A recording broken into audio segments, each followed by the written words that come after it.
Hey everyone, welcome back to Brazil Crypto Report, a podcast produced by Activo Media and Advisory. I'm your host, Aaron Stanley, and today I'm joined by Thiago Barbosa of Salles Nogueira Advogados in Sao Paulo. He's an expert on tax law, particularly as it relates to crypto assets. There's been a lot of regulatory changes related to crypto asset taxation recently in Brazil, and we're going to be exploring that in a bit more detail here today. Before we do that, I do want to give a quick shout out to our show sponsors. We have Avenia, which is building seamless infrastructure for cross-border payments in the Americas. And we have Figment, which provides institutional staking services to more than 1,000 institutions globally.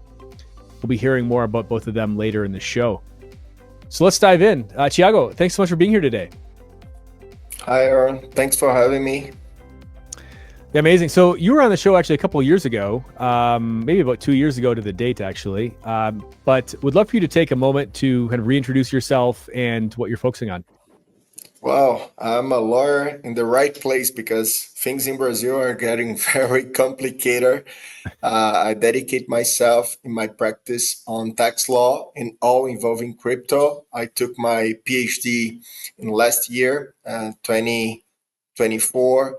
About taxation of crypto assets. And I'm also involved in AB Token, the Association of Brazilian Tokenization Companies. So I'm very involved in the crypto scenario through the jurisdiction part. I'm here to chat a little bit about all those changes because there has been a lot for us, and I might to clarify this because explain this in Portuguese is already overwhelming, but in English, let's try. Yeah, here we go. Let's do it. So there's been a lot of new developments on the tax front in Brazil, as we've alluded to. There's new rules from the central bank, from the Receita Federal. There's some things out of Congress. There's been some statements made by the finance ministry, particularly as it relates to stablecoin taxation or transactions with stablecoins and how those are taxed. And it's honestly getting a little bit difficult to keep track of, I think, even for folks who follow this pretty closely. So I was hoping you could kick us off by giving us an overview of what are the various kind of things that are happening here out of the various agencies, out of Congress. Like, what are all the things that are happening simultaneously here, and how should we be thinking about this? It's a good way to start. We have a quick overview about what's going on. If you are a tax lawyer or a crypto lawyer in Brazil, every week is a new rule on the market. Then previous weeks, we had major changes provided by the central bank. We had the resolutions of the central bank adjusting all the rules of VASPs, the virtual asset service providers. And what does it mean in practice? In practice, we had an ecosystem of companies that could practice intermediation and custody without following any specific rules.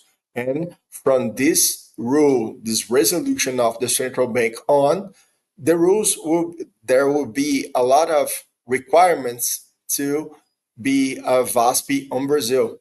That's a movement that is very well orchestrated by the central bank, and they're making the right requirements so that it's not anyone that could open a simple company and start operating. They will need to fulfill many requirements, and we will talk about that.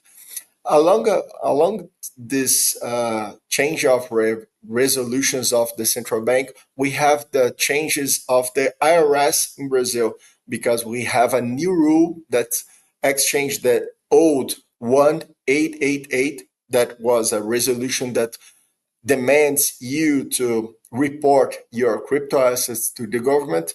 And now we have a new one that's named Decripto. That's new form that you report your crypto assets to the IRS. There is a new form. It's a new specifics of this declaration that we might talk about that too.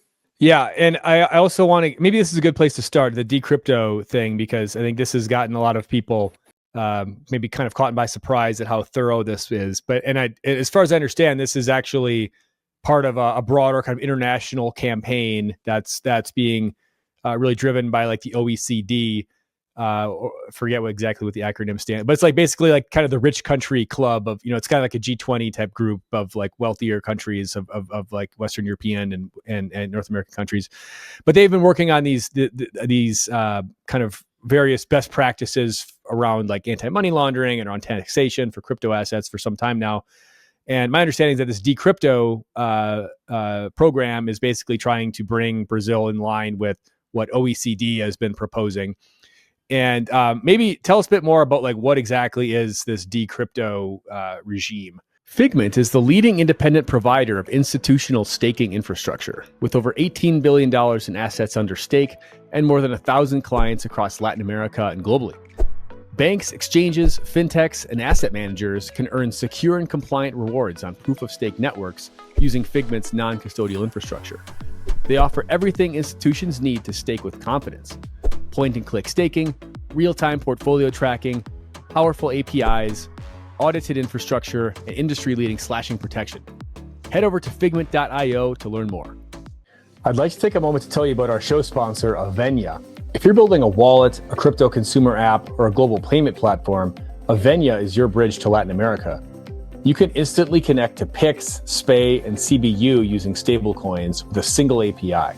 No banks, no FX desks, no SWIFT. Head over to avenia.io to learn about how you can move money globally with full compliance and real-time settlement. Now back to the show. Maybe tell us a bit more about like what exactly is this Decripto regime. That's exactly this. The OECD is making the great framework, and all the countries are aligned the way their information are transmitted to their jurisdiction, so that Brazil can exchange information with all other countries. The main thing is to know how people will report their crypto assets. It's all a worldwide movement, president by the OECD, and they are making the CARF, the Crypto Asset Reporting Framework. There is a framework that will guide all the countries so that the jurisdiction can receive the information in the same way. And all this are making the move against the anti-money laundering, because as we know, crypto assets are very seen as a bad guy, bad actor for a long time. But nowadays we have many institutions, big banks, and great corporations coming to the ecosystem. So it's getting a little more respected by the old guys, the old money. They are getting to know crypto. So they are making a move so that all the information are aligned. It's not that before Decripto that we are talking about, it's not that there is none information provided to the IRS, but they were updated to be in the same framework so the countries can exchange information between them. And then, so how does this work exactly? This information sharing and reporting. So if I'm a Brazilian individual and I'm trading on an exchange in Europe or something, there will be these information sharing agreements where like that European VASP would be obliged to share its users' trading information with basically like every other country that subscribes to this crypto asset reporting framework that you were talking about. I think first we might say the requirement in general. As we don't have an audience of lawyers, I will try to speak this in with less juridic words as possible. But we have three subjects in this resolution of the IRS. First, you have to report, but who needs to report? All the exchanges that are based in the national territory, and we will talk about that. All the people and the companies that make transactions without those exchanges, because the rule is simple. If you are using a VASP, a local VASP, you are not obliged, because the VASP will tell the IRS by you. All the transactions you make in a national exchange are already reported, so you don't have to do that. But on the other hand, if you have a P2P, an operation between one people to another, one person to another, or a person to a company without using a VASP, you will be the responsible for transmitting the declaration. In practice, you open the ECAC, there is a website of the government, and you will send a declaration every time in the overall of the month you have sent more than 35,000 reais. This limit has been increased because in the previous rule, the limit was 30,000 reais, and nowadays we have a 35,000 reais of limit. So you make transactions over 35,000 reais between one person to another, or without using a local VASP or using a VASP that is located abroad, you are the responsible to show the government. But there is one important thing to say that the fact that you inform the IRS your transactions doesn't necessarily means that you have to pay taxes in this moment at this moment. So it's just an obligation of declare your transactions. Right, right. That's an important distinction, right? There's the declaration side and then there's the actual taxation side. So they're asking for any transaction that's not conducted via a VASP, regulated Brazilian VASP, anything that's above 35,000 reais needs to be. But so if it's below that, you don't have to report it, right? That's there have an Yes. exemption for that. But anything above Below that, you sorry, go ahead. below that, it's a minor transaction, so it doesn't matter for the IRS. But once you step up 35,000 reais, you are obliged to. Got it, got it.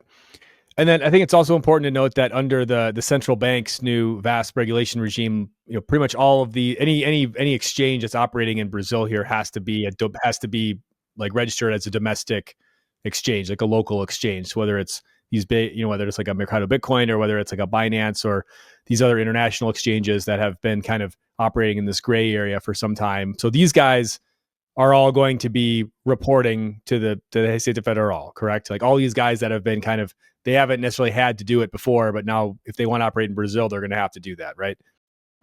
That's the major new thing of the regulation of the IRS, because in the previous time there were plenty of exchanges located abroad, but they use local partners to receive peaks, transactions, and make advertisement to the Brazilian public. Now, in the new rule of the IRS, if a company use the domain .br or they make advertising sponsor for the public in Brazil, and also if they use any partner locally here in Brazil to make transactions, for example, to receive PIX, transactions to exchange funds, and so on, they will be considered a local entity. So, not for all meanings, but for the IRS meanings of report, those foreign exchange, they will need to report the transactions. So, every year, we lawyers and other accountants too, we receive the famous question: exchange A will report my transactions or not? Because people are very confused about which companies are really established here in Brazil or abroad. And for the next year, by the time of declaration of the IRS, they will need to make it more clear, because by this new rule, all foreign exchange that use local partners, and we know plenty of them, they will be considered as Brazilian for this purpose. So making it clear, foreign exchange that operate in Brazil, they will need to report to the IRS. Got it. So even if they are just doing one of these arrangements where they don't have any staff here, they don't have any operating company here, but they're just using like a local picks in, picks out provider, the Receita Federal, the IRS will consider that to be you're a Brazilian, like you're a local entity, basically, if you are using any type of local on ramp in and out of picks. Exactly that, because one of the things people tell a lot about is that the local exchange, they pay all the taxes here in Brazil, and there are many exchanges located abroad that use all the infrastructure, they access to the Brazilian consumers, and they don't establish staff and bases here in Brazil, but they use all the local market. The aim of the IRS is to get this kind of operation, because in the reality, this kind of operation use Brazilian customers, Brazilian bases, and doesn't report anything. So the IRS don't have this kind of information. It's a blind spot for investigation and so on. So that's the major change of the Decripto, the new one. And it seems that kind of based on the statements from Receita Federal and statements from other folks in the marketplace, such as yourself, it seems that kind of this window of being able, whether you're an investor, crypto investor, or a trader, or an entity, this window of being able to perhaps like hide your assets overseas in some capacity, like they're like, yeah, Receita Federal is making it clear like this window is closing, right? We are taking all steps possible to close this window, and this is not going to be possible. I mean, so I guess the question with these things is like, how difficult is this actually enforce, right? So they've got, they're kind of tightening the grips on the domestic exchanges, the domestic VASPs. They've got these information sharing agreements with these other countries now. But with the peer-to-peer transactions, it's, these are can be harder to track, but there are analytics tools out there that can, that allow for this type of thing. But I guess the question that everyone probably is top of mind for everybody is like, how are they going to enforce all of this stuff? Yeah, it doesn't matter if you put on the paper, but if you can't catch the foreign companies, it doesn't worth anything, right? But there is a orchestrated movement between the IRS and the central bank, because the local entities, they will face several penalties if they do something offside the regulation. So if in one side we have the IRS trying to get information for foreign entities that use local partners, on the other side, we have more strict rules for those partners that are located here in Brazil. So the IRS and the central bank has authority and can put their hands on the local entity. So they're making more harder the rules of this local entity. So just for giving you one example, in the resolution 520 of the central bank, there are plenty of rules that make all the contracts of a local VASP or entity that will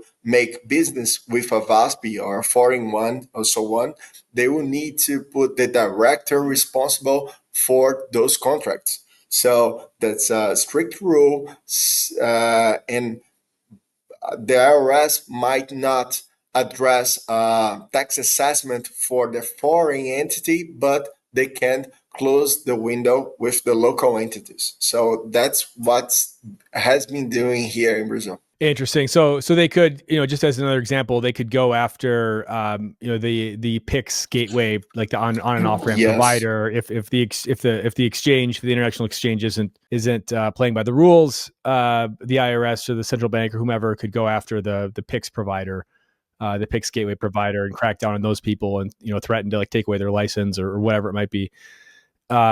Okay, so that's interesting. So I one other question related to the peer-to-peer transactions. I think specifically to the enforcement mechanisms of this, and it does kind of seem that it seems like investors or crypto traders are going to have to, who have maybe been taking advantage of this gray area for some time, like they're going to have to make a decision, like, okay, do I just kind of come clean and report everything, or do I just go completely underground, and like I'm never going to use a VASP again. I'm never, I mean, is this like I hear people saying that, but I'm like, okay, maybe they're just being dramatic. I don't really know, but I mean, is that the choice that people are facing here? It's like, okay, you just kind of come clean with everything, or you just have to go full on, privacy tech, or full on like everything's peer to peer. You're not touching any regulated on and off ramps or anything like that. I think the public has a choice now to make. So many people in Brazil, they are concerned about the information they are giving, because there are many security issues. not only with the government, but with many leaks of data we are facing, not only in Brazil, but abroad also. So many people are in doubt about making their assets and information disposal of the local government. So for those who are trying to get your assets underground, as you said, they will need to search a little bit more to find some real foreign exchange, because nowadays we have plenty of foreign exchange that are not very located outside Brazil. They are very well based in Brazil. They sponsor many events in Brazil and so on, but they are in a jurisdictional way not located here. For those who want more privacy, they will need to try something very more outcast, as as I can say. But there is not a very restrict rule, because for all other assets the public already used to put this on your declaration. So there is no news on this situation. But we know that many people thought the crypto assets were a side chain that you could use a side path and not pass through the state. But for us, that we are lawyers and so on, we know that the state is everywhere. There is a big brother. Of course, nobody likes to pay the 15% taxes when you have a capital gain, but that's part of the rule, it's part of the game.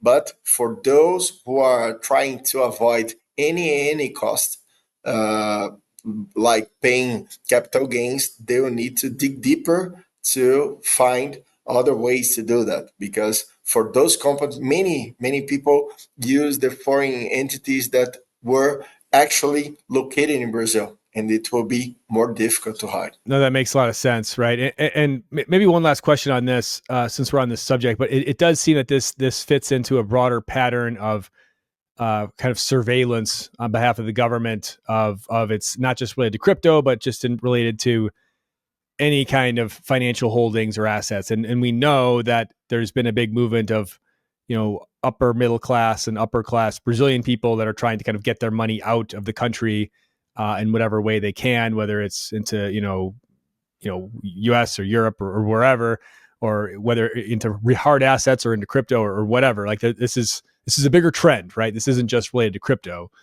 And there's even, I've even heard stories of Brazilian accountants who are working with these high net worth people. And these high net worth people don't even, like, the accountants don't even know the assets that their clients have, because their clients won't like tell, that are afraid to even tell to the accountants. And with these surveillance systems that are coming into place, like, all this stuff is, are there just tons of like skeletons in the closet that are going to start coming out here that people have been hiding? Or but maybe just talk a bit about how does this Decripto initiative maybe fit into this broader kind of financial surveillance regime that we're seeing created in Brazil here right now. We are presenting a new era of surveillance. We are seeing this with our eyes, because many of our transactions, in the past, we used to use the paper. And here in Brazil, we don't see paper anymore. We don't get the bill on hand. We make all the transactions by Pix or over crypto. So once you go digital and you access, meaning control by the government, like banks and now VASPs, you are under surveillance. But it's going further now, because they are making a strategy over all the countries to really exchange information. In the previous years, people considered that it might be just a dream or a thought of the country to exchange information. Nobody knew actually what kind of information they could exchange, right? But now, in this rule of Decripto, there is an article that exempt a company that has already presented the information abroad in the systematic of CARF to present it again here in Brazil. So it indicates that the jurisdiction are really together to exchange information, because otherwise Brazil might not exempt the company to present the information, right? So it really indicates that's a real move. We might see in the next years a real exchange of information between the countries. So there's a lot of skeletons on the closet, and I think we'll face from 2 or 3 years a big program of regularization of the assets. I think at some point it will appear. So that this information sharing is supposed to start next year, or 2027, right? Is when this global information sharing agreement is supposed to fully kick in under the Decripto OECD plan, from what I understand. I want to pivot here to talk about stablecoins and IOF, because I know this has been another hot topic, right? You had the central bank kind of specifically punted this question of stablecoin taxation, IOF specifically, to the Receita Federal last month.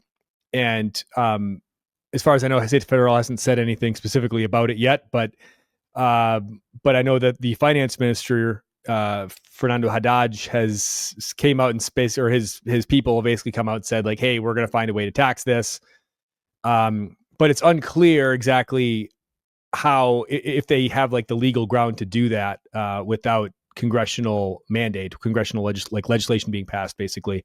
So hoping you can kind of give us the download on just IOFs and stable coins, because I know this is a big issue right now that people are worried about. In the past 3 weeks, I've been giving the answer of this exactly question, because that's a huge question mark. And the minister, Fernando Haddad, speaks a lot in the press saying they will try to collect taxes on this. And the fact is that the central bank passed a rule that all the operations with stablecoin will be included in the FX market. But it's just to know how many assets it pass on this kind of assets. What does it mean? It means that when I do an operation of exchange, or as we say, a cambio, so when we make a trade with a stable coin, now this information will pass through the central bank. But for the legislation of IOF, that's a tax over the financial transaction, it needs to pass a bill on the Congress. It's not just a movement of the central bank, of the IRS itself that make the IOF billable for the people. So it's really a question thing, and we need to clarify that those movements of the central bank and the IRS, they doesn't imply that the IOF is already being collected over transactions with stablecoins. And so my understanding is that the current legislation, the current law governing IOF, is that it specifically applies only to transactions involving fiat currency. And because stablecoins are not fiat currency, they're digital representations of fiat currency. Therefore, the IOF does not apply, right? And you've, I mean, over the last few months, this has become this big loophole, right? Where I mean, a lot of crypto companies are out there marketing this too. They're like, oh, you can send money with, abroad with, no IOF, whatever. Like they're kind of marketing this, right, as like, hey, we have no IOF. It's great. And then obviously the finance ministry sees this and they're like, well, that, like we should be getting our cut of that, right? But what you're saying is that the finance ministry and the Receita Federal, which I believe is under the finance ministry, I don't know exactly how it's set up, but yeah, it is under finance. Okay, yeah. So, but they don't actually. So they're making these statements of like, hey, we're coming for this. Like we see what you guys are doing, and we're going to crack down on this. We're going to get our cut. But they don't actually have the authority themselves to just apply IOF to stablecoin transactions. They can't do that without legislation and a law in the books. Yeah, that's it. And there's one thing that there's a little mismatch of concepts because why are transactions in dollars they are eligible for collecting IOF and transactions with Tether it's not. It's because the concept of currency and the currency is only those issued by the government. So the US dollar is issued by the American government, but the Tether is issued by a company, the Tether company, and not the government. That makes the difference between a currency and a token which represent the currency. They are almost the same, but there's a slight difference, and this slight difference that avoid the IOF to be applied in those cases because it's almost a dollar, but this minus difference, this tiny difference, it implies that one, the currency might be eligible for the IOF incidence and the other not. So they have to pass a bill to make another concept and put in the article that the currency and tokens which represent the currencies are elected by the incidence of IOF. So it's more or less like this. Without the juridic thing, that's the whole point. So that's really interesting. So it's this very minor like semantic detail that is Yeah, because the IOF only applies to. Well, I would assume that when the to people who currency, but what's currency? yeah, well, I assume whenever whoever wrote the law creating IOF, they had assumed like kinds of stable coins, like digital representations of fiat currency, didn't exist yet, right? So yes, yes, obviously, like they didn't. You can't predict that there's going to be this thing that. yeah, So, but the way that they framed it, it doesn't cover like it's only the currency issued by the government, not yeah. a digital representation of that fiat currency issued by a private company. So it's very weird, like this very semantic thing that has created this They loophole. probably will update the law to get the IOF over stablecoins, for example, but they need to pass a law for this because the IRS they just clarify the rules and specifications guided by the law. They cannot change the law concepts, and that's why all lawyers are clarifying this to the public because the IRS and the minister are saying they are getting the piece of IOF over stablecoins, but they need to make a little change that is change the law.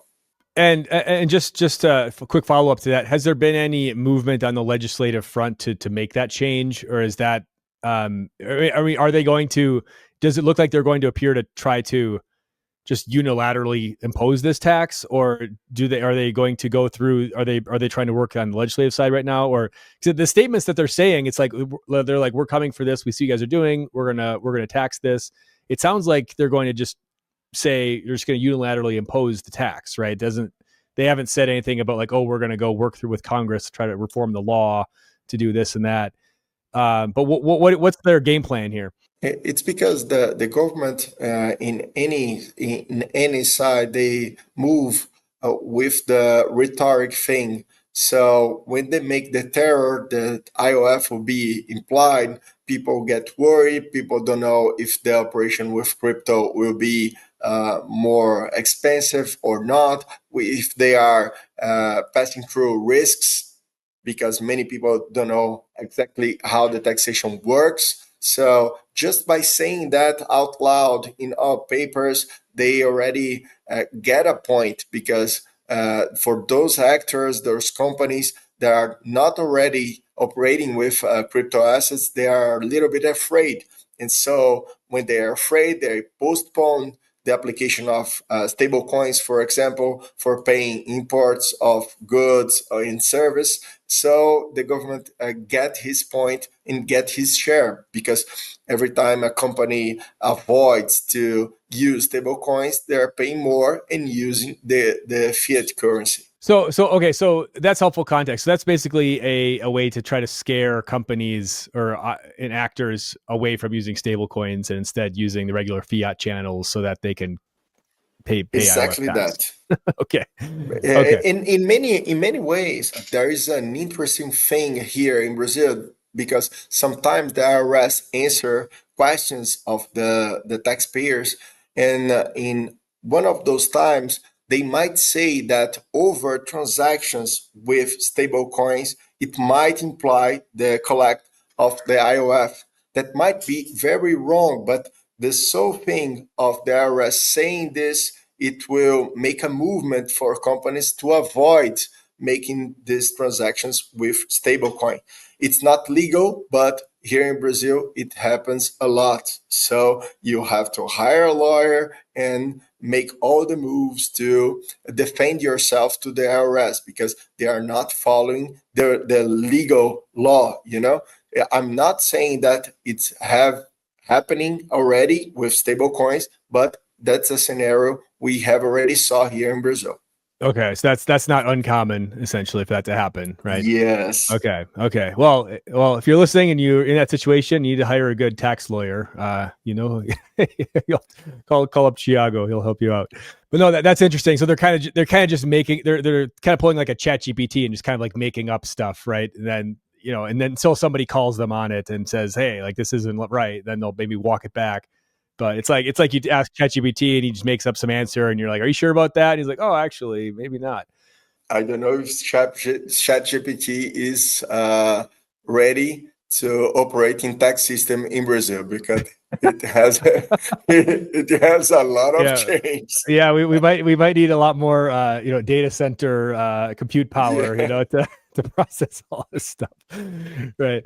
Um anyway, so I have a couple other questions here to close this out. I know there's also recently a there was I think it was announced by or passed by the Congress, but it's almost like a tax holiday. Or I don't know if it's like I don't know what the right word is for it, like a holiday or like a amnesty kind of thing where they're encouraging people who have crypto assets overseas to declare those, and you can pay either like less tax on it or I don't know exactly how like what is this exactly like what are they trying to accomplish here is this something that makes sense for people to do if you do have assets on an overseas exchange? Is this a good idea to participate in this? I don't know if it is a good idea, but there is not plenty of incentives for the people to do that because the tax rate is 15% if you have some crypto assets and you never declared,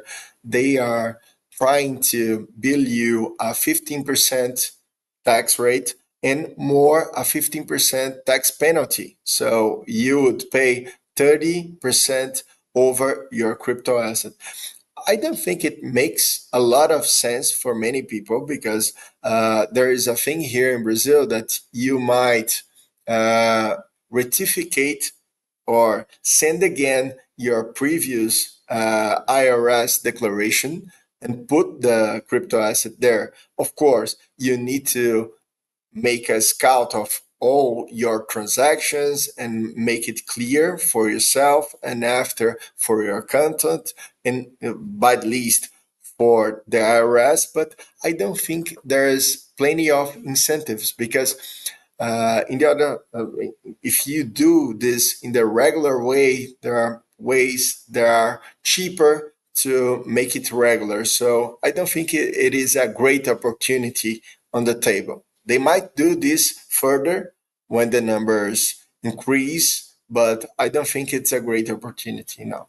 Okay, so it's not, this isn't something people should probably do if there's No, like if you see, there are plenty of news about crypto, Decripto, central bank resolution, and we are not talking about the bringing their assets to the IRS because it's not a good incentive. I guess one other question I had, going back to the question of the overseas exchanges reporting to the Receita Federal, reporting customer transactions. I remember when this news first came out a couple of weeks ago, AB Token, who the group that you're associated with, put out a statement basically saying that there's some legal uncertainty around extraterritorial reach and this type of thing. And wondering if you maybe elaborate on like what exactly that means. Is there is this like you're trying to force a company that's domiciled overseas to comply with your specific laws, or like what exactly is the nature of this uncertainty and this overreach potentially? There is an uncertainty for the public. Here at Abetoken, Regina is the president of Abetoken, and all other associations. They were fighting for clear rules.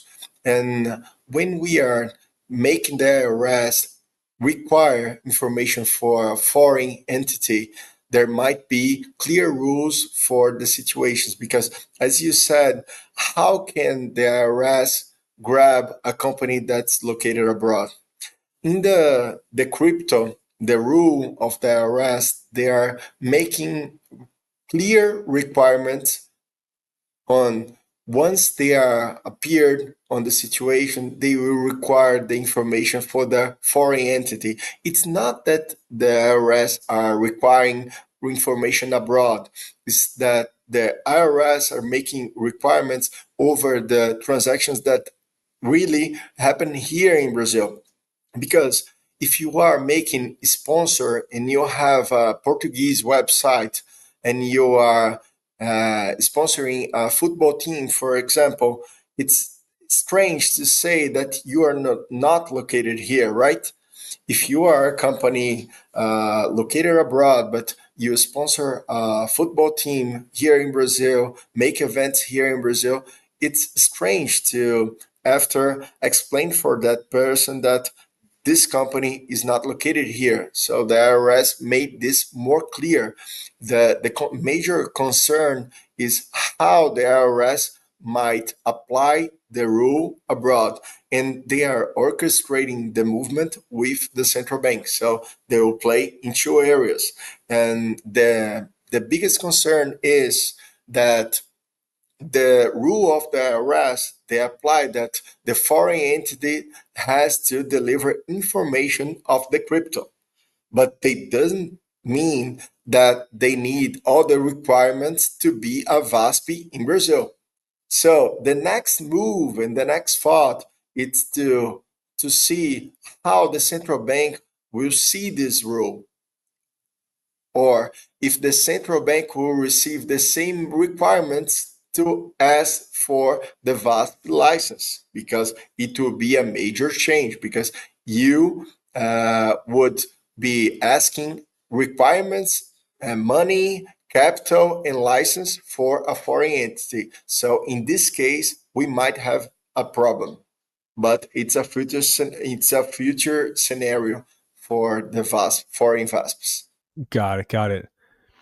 And then one other question here, just as we're almost out of time here. So, but what would your advice be to just investors in the market here? Maybe even if people who are kind of more like degen type folks who are, they're doing a lot of peer-to-peer transactions. They are involved in, DeFi and farming and moving a lot of coins between wallets, et cetera, et cetera.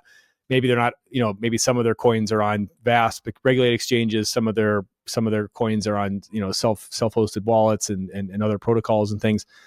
I mean, how much does how does this person's life change or get more complicated as a result of some of these Decripto rules and trying to make sure they're reporting everything?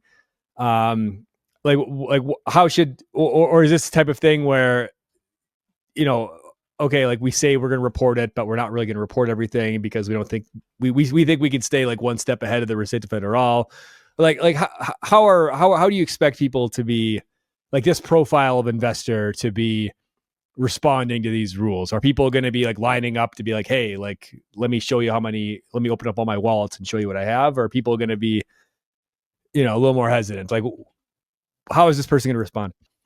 I know a lot of people like this. Many clients came to my office to know how prepared is Receita Federal and how they will battle Receita Federal, because there are the institutional investors that know the rules of the game, and there are the gens that doesn't want to give any piece for the state.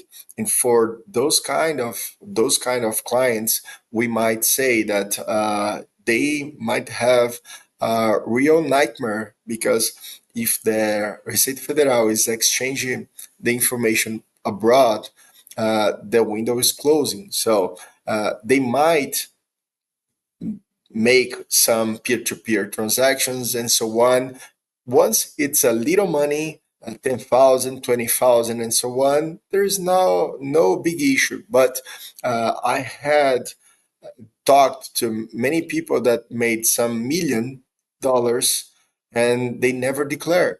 So how can you pay for one apartment or an expensive car or some luxuries if you have no money on your declaration? That's the main issue, because once you make lots of trades, you are making this for at some point get something, even a house or a trip or an expensive way of life, whatever. It depends on you, but you will expend this in something. So when this time comes, if you have nothing on your declaration, it will be very rare that you can escape for the IRS. But many of them say that they don't have money in the bank, so the IRS cannot grab actually the money. But there is a real nightmare that can imply of cancellation of CPF and blocking of accounts and even blocking the passport and so on. Of course, there is a long way for this journey. It's not that you didn't pay your taxes and you have a passport blocked and so on, but there are a long way, a long journey of a headache that can be big. Yeah, and we do know that the Receita Federal has been not just in crypto, but in just generally, they have been kind of comparing people's lifestyles to their income, right? So okay, this person has no assets and no income, but they're spending all this money on all these fancy things, or maybe their Instagram profile is like all this like flashy cars or houses or whatever. Like, okay, like something's a little off here, right? There's a mismatch, right? So, and I assume with AI tools and things of new types of just surveillance mechanisms, it's much easier to kind of spot some of those discrepancies where it's like this isn't the profile of a guy who makes 5,000 reais a month. So Yeah, and goes to Europe every year, yeah, drives a Lambo, and he has a jet. It's not. There is a clear mismatch. The IRS is investing a large amount of money in surveillance because there is a lot of money on the table they are not getting. So we have heard that the U.S. government also is investing a lot, because there in America, you might be arrested for not paying taxes. That's a very more rigid regime than we have here in Brazil. Here in Brazil, the fact that you didn't pay your taxes, it doesn't mean you're going to jail. You might go to jail because of other things, for other reasons, but not for not only paying your taxes. So I think the window is really closing, because in the US, we have a large amount of investment, and here in the IRS too. But some people, they just think they are smarter. They are the smartest guy in the room. So let's see what's happened. I'm not trying or wishing that someone get caught. I always say that the tax lawyer, they don't want you to get caught. It's like a doctor. They don't want you to get ill, but once you get ill, you have to know how the procedures to get better. So in tax is the same thing. I hope you never get caught, but once you are, you have to know the procedure. Otherwise, you will lose a lot of money. yeah. Okay, no, that's good advice. That's good advice. Um, Yeah, no, Thiago, really appreciate you coming on the show here today to talk about this. Yeah, sometimes these tax episodes can be, maybe not like the most sort of sexy and exciting content, but I think there's just so much going on right now that this is very important, right, for the market, and it's very important for folks to be aware these things are happening. And especially on the stablecoin IOF stuff. Like this is something that like everybody seems to be asking questions about right now. So I really appreciate you coming on the show and filling us in on some of this. So maybe I'll give you the final word. And how can folks find you? Hopefully, folks aren't in tax bad tax status with the Receita Federal, but in the event that they are, like where can they find you? Although taxation it's not sexy, there's one thing that's sexy, that's keeping your money on your pocket and not in the lion's Yes, mouth. yes, that is very important. Yes. That's why we spread the information and strategies and so on. So it has been a pleasure to be here with you, Aaron. For those who want more information, here at Salles Nogueira Advogados, you can find me at the website of the office and also on my Instagram, Thiago Barbosa W. And I used to put some information there without the juridic complexity, to make it clear so that people can stay with their money with the legal strategy. So it's not a question of avoid taxes under one scheme or so on, but use the rule for yourself and not against. Well, thanks again, Thiago. Really appreciate your time. Thanks everyone for watching. We will see you next time.